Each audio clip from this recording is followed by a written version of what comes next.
Good afternoon, everyone. My name is Vi. I'm the ultrasound director over at Loma Linda. It's a pleasure to be here. Probably a few more people might be trickling in after the break. Well, you guys probably had a lot of ultrasound overload already. So I'm assistant professor of emergency medicine and critical care, so I work in both the internal medicine department and in the ED. So I get to see kind of how ultrasound plays out both in the ED slash, some people consider that outpatient setting versus the inpatient setting, and how to integrate that into the medical students. So just a show of hands, I don't know who exactly is here. Are there any deans here at all? Curriculum developers here? Okay. All right, and how many people have ultrasound already integrated into a year 1 medical school? Okay, how about years 2, 3?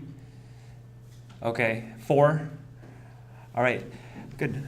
So I think the year 3 is the most difficult to integrate into for a lot of reasons, and we'll go through that and some of the tactics that you can use to try to integrate it. And we're actively trying to integrate it right now. We don't have a full 3 years because it does take a lot of support from different types of faculty to get this started, but I'll just go over my experiences, and then maybe some of the other educators can also go over their experiences throughout this lecture.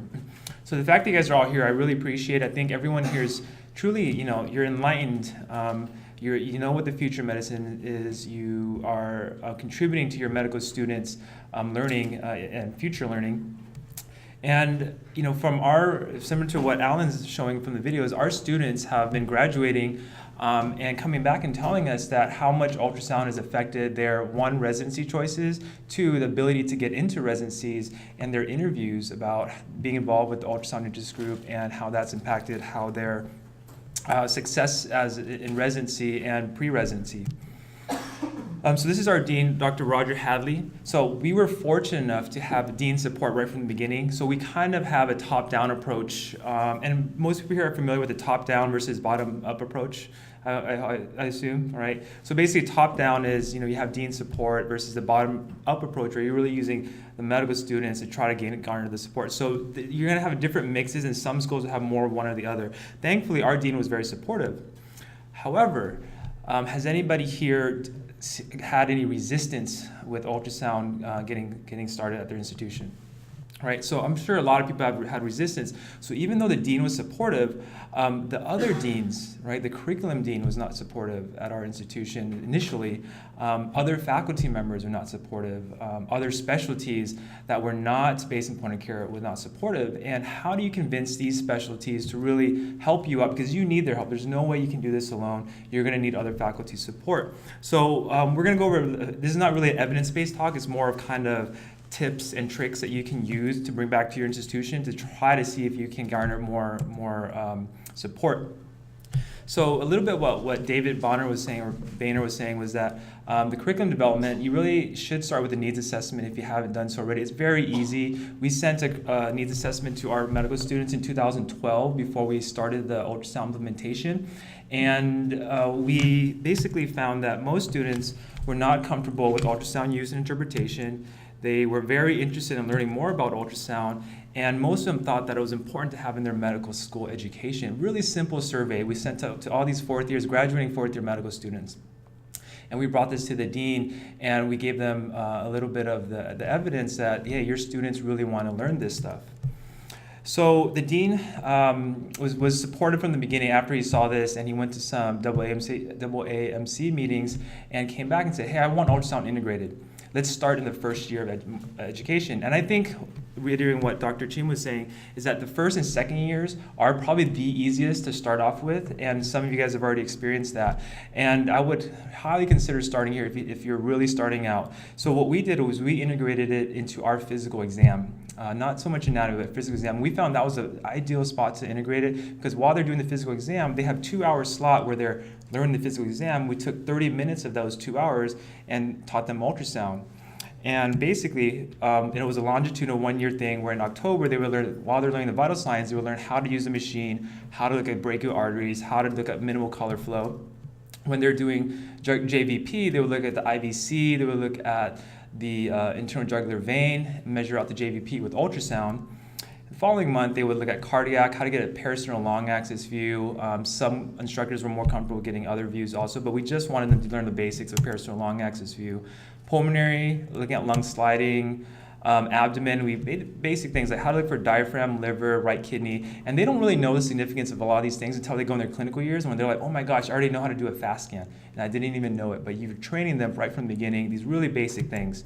The eye, the students love the eye because it's such an easy application to see, and it's so much easier than the fundoscopic exam.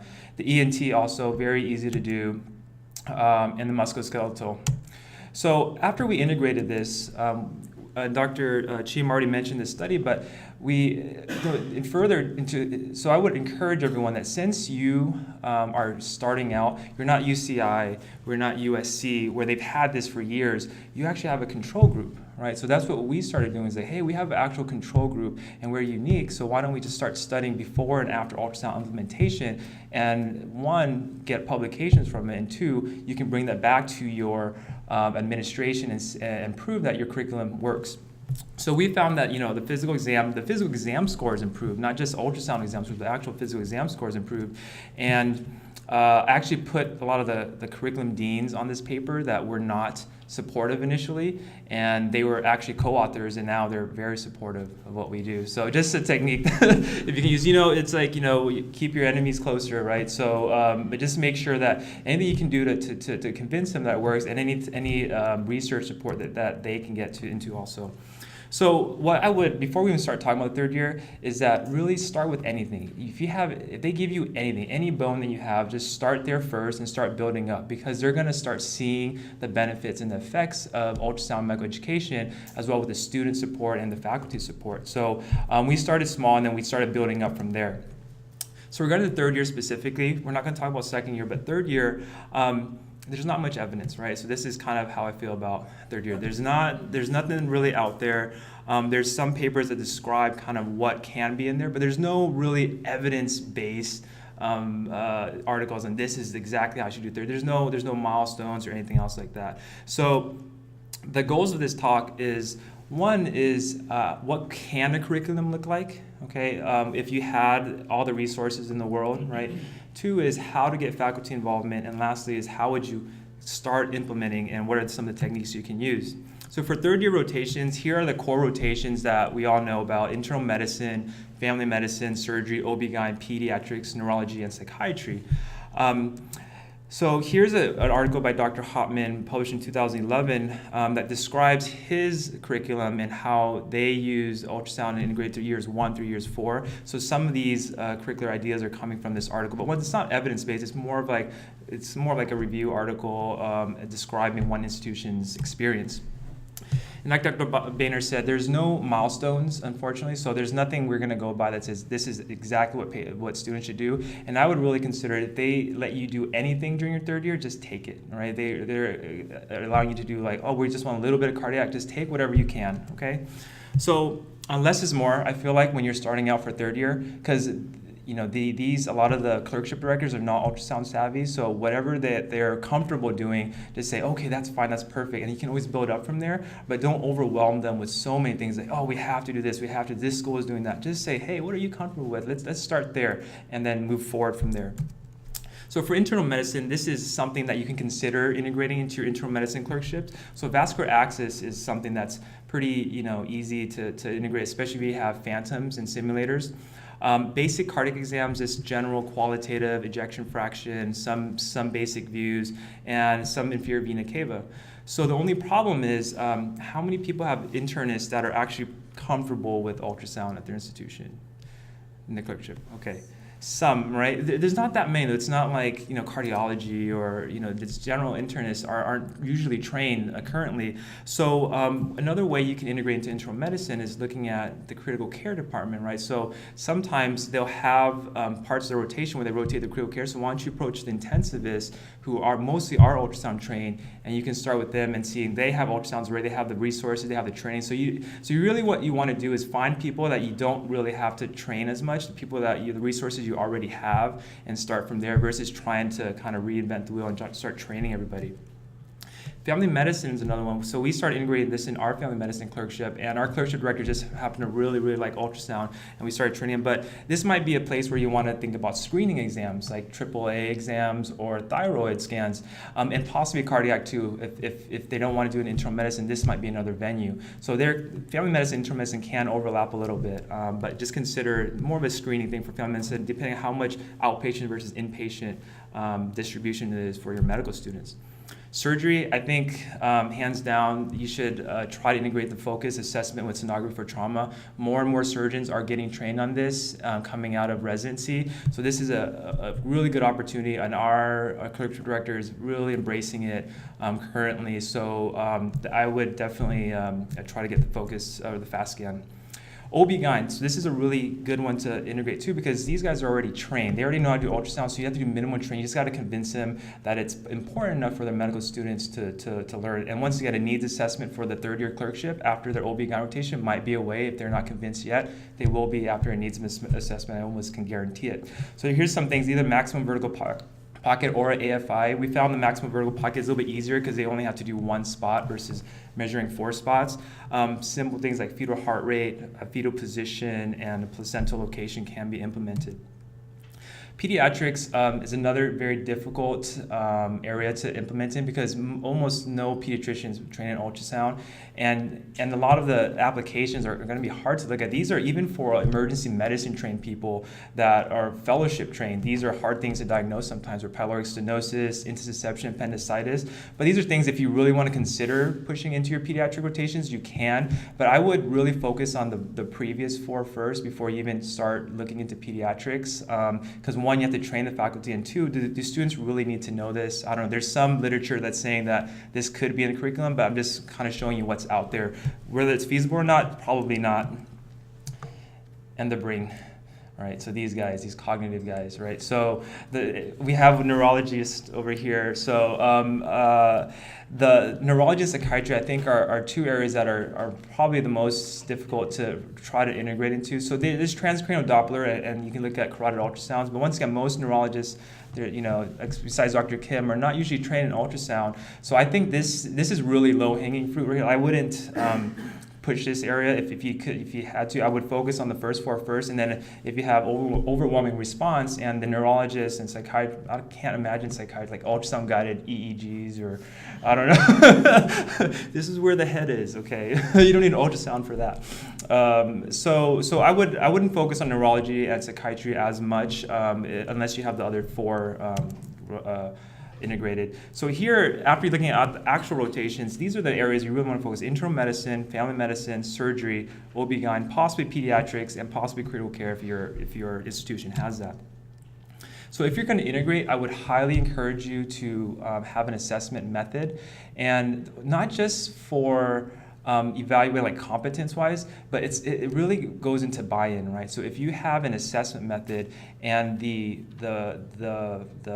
clerkship director is actually assessing, the faculty buys into this, and also the students. The students are more willing to learn and make sure that they know their material when there's something at stake. So you don't have to have a complicated OSCE or anything. You just have to have, for my opinion at least, you just have to have some type of assessment method. Even though it's very basic, the students will learn because they know they're getting tested. So whenever you're getting tested on something, you take it a little bit more seriously, okay? So, but the only issue with having a competence assessment is that if you're the only person that's ultrasound trained and you're trying to assess these students, whenever you make another assessment method, you're gonna be the one testing it.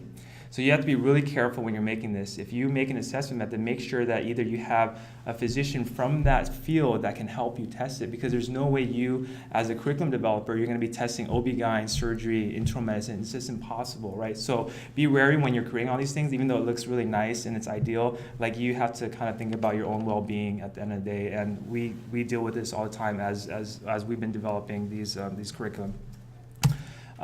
This is a really good book. I know Dr. Boehner already talked about this book, but this is, when we were developing our curriculum, we really used this book and just went step by step, and the curriculum committee really liked how it was laid out. It was evidence-based and kind of the standard. So the next thing is faculty. How do you get faculty involved? So now that what's necessary is you can outline a curriculum. You can do that on your own at home and really look up the things that you think need to be in the curriculum. But next is you really have to get faculty involvement. So the key is you have to start with anybody, right? That one person that really wants to learn and identify those key players. So this is the top-down approach. Okay, so there's two ways you can do this, and I think for the third-year clerkship, it's really important you do a top-down approach for doing this.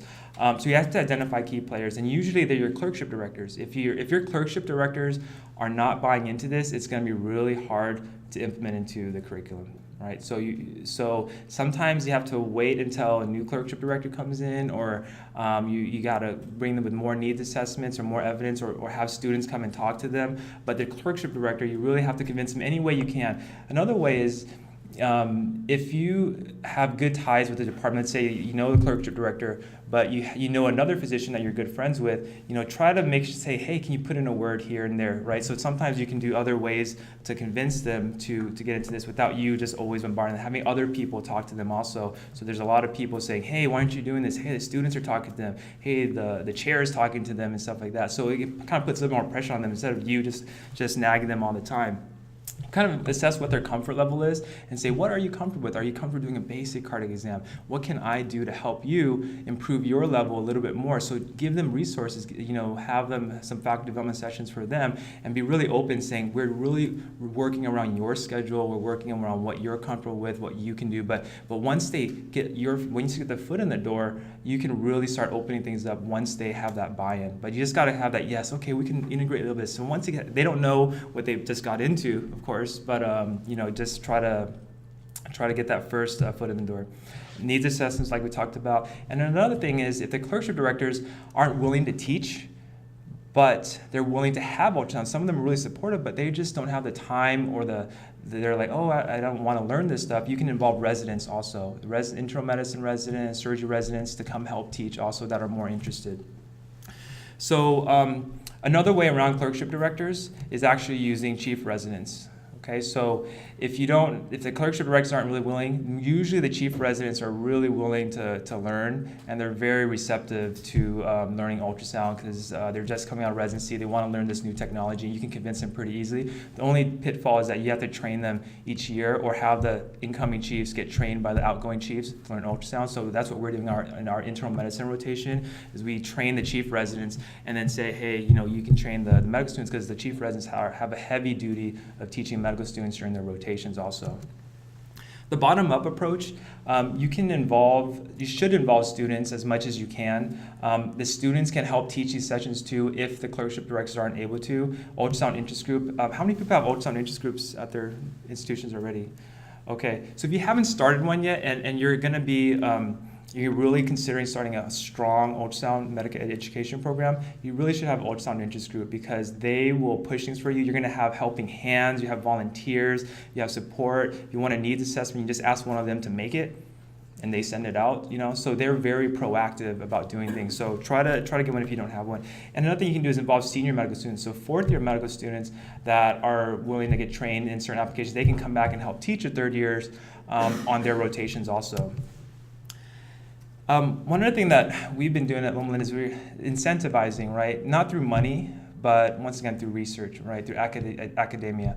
So what we do is we tell the clerkship director, hey, let's start a research project around this. So sometimes you gotta say, hey, you don't want to learn this, but you can. This is another way for them to get promoted. And sometimes they bite the carrot in that way. How many people have not heard of UltraFest? Well, how many people have heard of it before coming here? Okay. All right, so most people have heard of UltraFest. So it was developed by, at UCI, it was the first one, and we had ours this past year, our first one, and it was great. We trained over 200 medical students, and this is another way to get faculty involvement. When you have these big events, you have the students go ask the attendings, right? So when you have students asking attendings, it's very different from you asking attending, right? Because the attendings feel a lot more obligated when a student asks, right? So just try to, anything. I feel like I'm like a car salesman or something, like leveraging everything I can. But that's what you got to do during these times, right? Because it is very hard, because all these physicians are busy. We're all busy. We're doing things, and it's really hard for us to commit more time to something unless we feel like it's really, really worth it. So this is our event. We trained, we had ultrasound. This is an interventional radiologist here that's teaching medical students. We had simulators on phantoms. We had cardiologists come by and help teach also. We had pulmonary critical care physicians come. And honestly, I didn't ask any of them. I had the students ask. So the ultrasound interest group members went and asked all these physicians. But what ended up happening is we had over 50 faculty members. There's no way I could have gotten all these faculty members, right? From all different specialties, all student driven, and they were the ones that really started this. So it's kind of like you have this person, right? This medical student. How can you say no to this? There's no way you can say no to a student saying, hey, can you help teach? It's only for 3 hours. And they're going to come, right? But once they help teach, right, you identify those, you save them on an Excel, and you say, hey, these are the people that were willing to teach that one time. And you email them back, right, and say, hey, you taught this time. Hey, would you be willing to have them on this clerkship? Would you be willing to help teach during this session at all? And that really, and usually you kind of identify, they've already helped once, so you know that they're a different population versus ones that never answer their emails and that never want to talk to anybody. These guys have at least had one teaching opportunity, and you know that they can teach. So the last portion of this is implementation, right? So how do you implement it? So now you've got the curriculum, now you've got some faculty involvement, right? How do you implement? So it might seem really impossible right in the beginning when you're doing this, because it's such a big task in trying to train all these people. So once again, I would emphasize, start really small, start with maybe one clerkship that is willing to do it, and build up from there. So I think the first clerkship that you should approach, if you haven't approached there yet, is just approach the obstetricians. They are the most receptive, and they know the benefits of ultrasound. You don't have to convince them about anything. They have the skills already. The only thing you have to convince them of is, can you train your students? And we got ultrasound that was bought, and it's in our PDX, our physical diagnosis lab, and they use that when they're doing the OB exam. They also look at the pregnant patient. The next one I would consider is surgery, because they also have not as much ultrasound expertise as obstetricians, but they have at least some ultrasound expertise, and all of them have heard of the FAST scan, and they've all been in trauma settings where they've done that. So I'd probably approach the surgeons next, and you're really just trying to start something, right? So just trying to get what you can. And these three, it's going to be very variable depending on what resources and availability is for faculty at your institution, how comfortable they are. So everyone's going to be a little bit different in terms of, but if you can identify one or two people from those areas, you can help train them. So what we really want to do is faculty development. And faculty development is very difficult because everyone has, it's time for them and they have to come in. So what I would suggest doing is kind of a multi-specialty faculty development, where instead of just training one, like family medicine or internal medicine, bring them all in for one day and train them all. Like if you're gonna do cardiac, invite all of them, right? So they can all see what each other is doing, and you can train them all at once and really try to get them up to par instead of just training, because you're gonna pull your hair out trying to go to all these faculty development sessions. Really, really hard. So maximize as many teaching opportunities as you can, bringing in as many specialties as you can when you're developing this. We talked about emergency medicine. Emergency medicine is definitely one of the pioneers in point-of-care ultrasound. So they're usually willing to help teach. Also, if you don't have enough people to help teach, I would say the emergency physicians are usually willing to help teach if you ask them. However, there's also other specialties that you can involve, kind of like we were talking about UltraFest, how they can come in. So it doesn't hurt to ask, right? Just ask them, hey, are you available to teach this? Let's say it's for internal medicine group, so you can pull the cardiologist because they're part of the internal medicine department. So pull whatever you can. And rheumatology, surprisingly, has a lot of physicians that are very good with MSK ultrasound. So there's all these people that you wouldn't even think of that have ultrasound expertise and are willing to teach if you don't look for it, right? If you don't ask, you'll never know. Radiology, actually, we didn't think we were going to have much support, but when I started asking, there's all of a sudden one radiologist replies back to me, and he really wanted to teach ultrasound, so he comes by and teaches for us. And he involved the ultrasound techs, so the ultrasound techs come by and teach, and local experts also. So if you don't have the expertise, maybe go out and vet to other institutions and see if they have anybody that's willing to come help teach. And also, don't forget the fellows and residents. So a lot of fellows and residents, like ultrasound fellows or cardiology fellows, they're more than happy to teach because they're in the beginnings of their careers and they really want to develop their teaching portfolio. So when you're developing for the medical students, time, like we just talked about, is a huge issue, right? So how do you develop this and what can be cut? Our institution right now is going through over a lot of revamping of the curriculum. So you can see, hey, do they really need that case on, the third abdominal case, pain case for surgery rotation? Or can you cut one case out? Maybe we can put ultrasound. You can kind of negotiate and kind of compromise and see what really needs to be in the curriculum when you're talking to but you have to know the curriculum obviously, and you have to review it and see. But there's a lot of things that can be cut. It's just, like Dr. Boehner was saying, there's a lot of things that are equal in time, but in terms of their relevance are very, very different.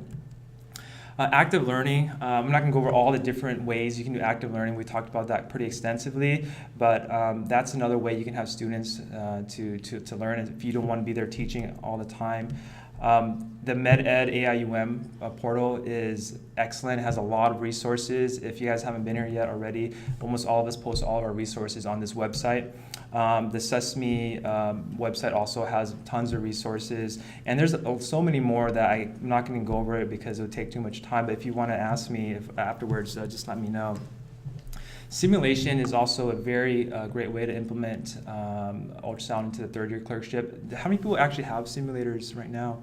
Ultrasound simulators too? Okay, perfect. So you have all those things already there. So it's just how to use it and how to get people to start using. Most of the times I would say, a lot of times the simulators aren't being used. They're underused at most places. So finding faculty, educating faculty about the resources that are available sometimes makes it easy because they don't even know that these are available a lot of the times.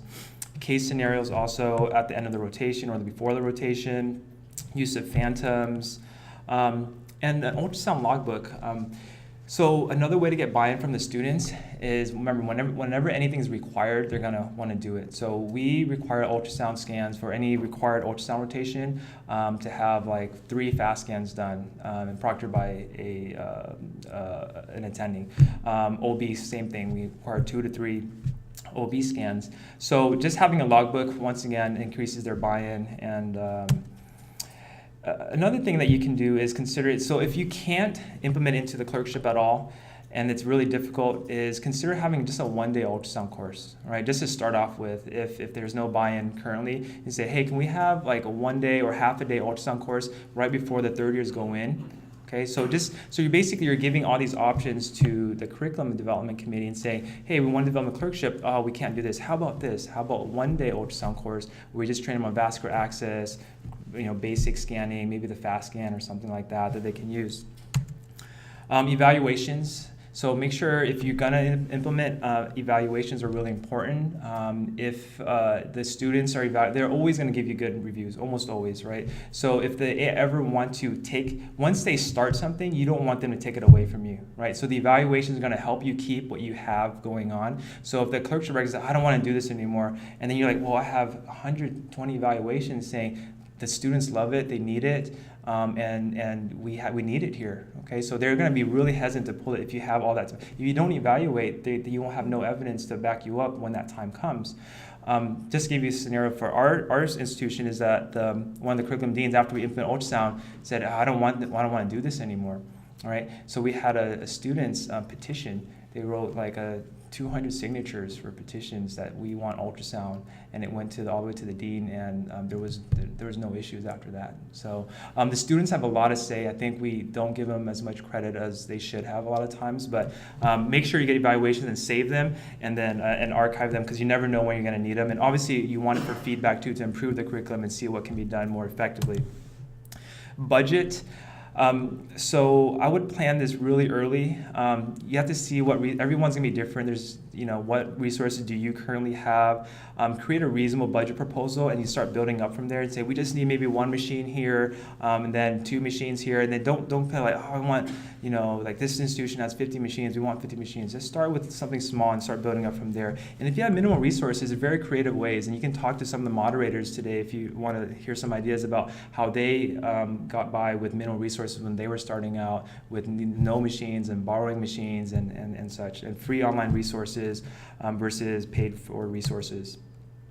So I just want to emphasize that, not one size fits all going towards the end of the talk, but everyone's a little bit different on how you're going to implement these things. So hopefully some of these tips you can use when you go back to your institution and try to implement it. And just to recap, the curriculum is something that you can develop right now. You can go through it, the 6-step approach, design that, probably the first thing, because once you have that available, you can just show people and say, this is what we need to have, and you outlined it and it looks good. Faculty, try to get faculty support any way you can, and implementation, just start small and go forward from there. And I like this quote, and it really helped me out when I was starting. It says, start by doing what is necessary, right? Then do what is possible, and suddenly you're doing the impossible, right? So just do what's necessary. Do what you can do, and then start with whatever they give you, what's possible, and all of a sudden you're going to start building up from there, and you'll be like, wow, this impossible feat I'm actually able to do. Any questions?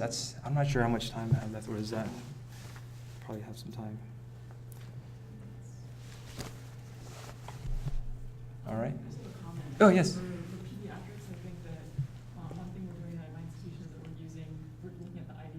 Mm-hmm. Dehydration and gastro, and I think that's a nice, simple, easy way to start in pediatrics as opposed to looking for API, which is kind of hard. And I mean, interception is really easy if it's there, but I think it's more intimidating. And I think Sure. this is a great place to start with peds because you can look and see that they're really dry or they're not, or they need fluids or not, and then you already had like assessing the bladder. Yeah, and they're pretty small too, so you can't really miss the IVC.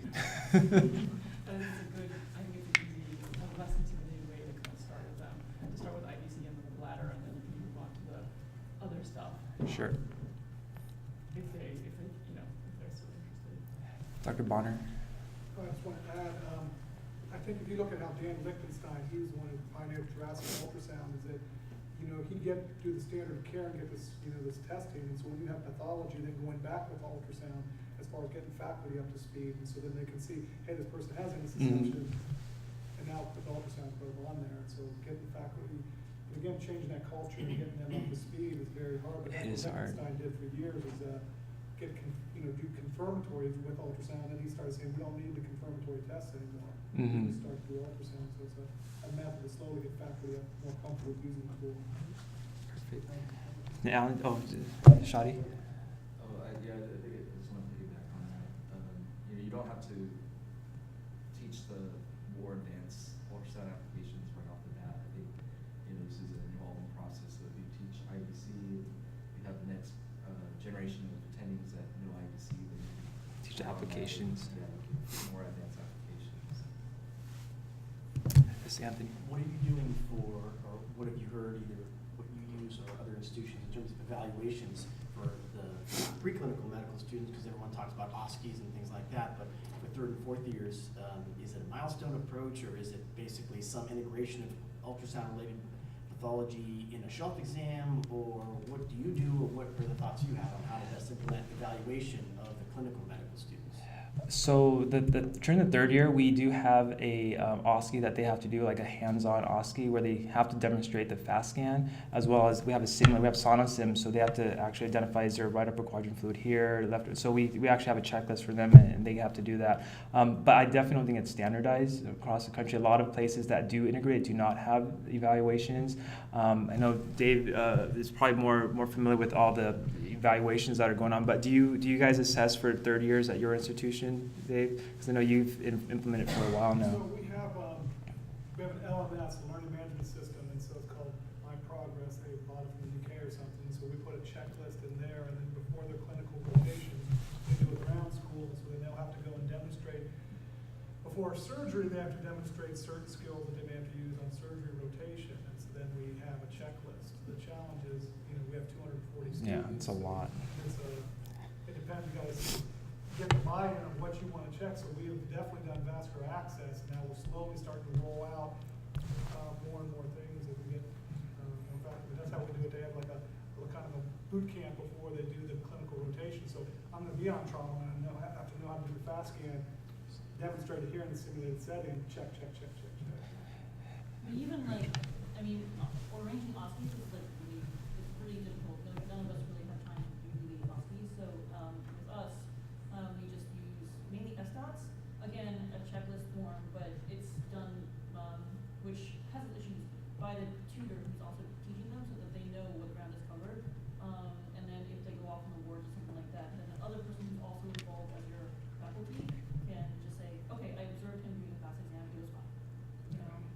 So more like a SDOT approach rather than a dedicated OSCE. And something I didn't talk about before, but ultrasound saving the scans, that's been an issue too. So it depends on if your institution has an archiving, point-of-care ultrasound archiving solution or not, or the students going around with USBs with patient-protected information going around. So we decided not to require them to show us images. We said that when you're on rotation, someone can proctor you and you can do the exam and then they can sign you off on it, but we don't require them to actually save their scans somewhere on a USB and kind of, unless they have we're implementing QPath, but that hasn't happened yet. But that's something that also that comes up in discussion a lot, is how students should save. We just decided you have 3 scans. If you're signed off by someone who is an attending that's certified, then you can do it. Shai, I didn't know you had a comment. Oh, yeah, one question. How do you overcome resistance from other departments to I guess, the penetration of ultrasound to other fields? I mean, in the ED, it's more welcome, and OB, maybe cardiology. Maybe not so much in optho or peds and other places where it's not as familiar. What do? Do you find faculty that are interested in, or how do you get it, involved? Yeah, I think it's hard because if someone really doesn't want to implement it or just very anti-ultrasound, it's almost impossible to convince them. But I would say you just try to find other faculty members to convince them, or like how we talked about the students also with needs assessments and some evidence. But there's only so much you can do. And Rachel.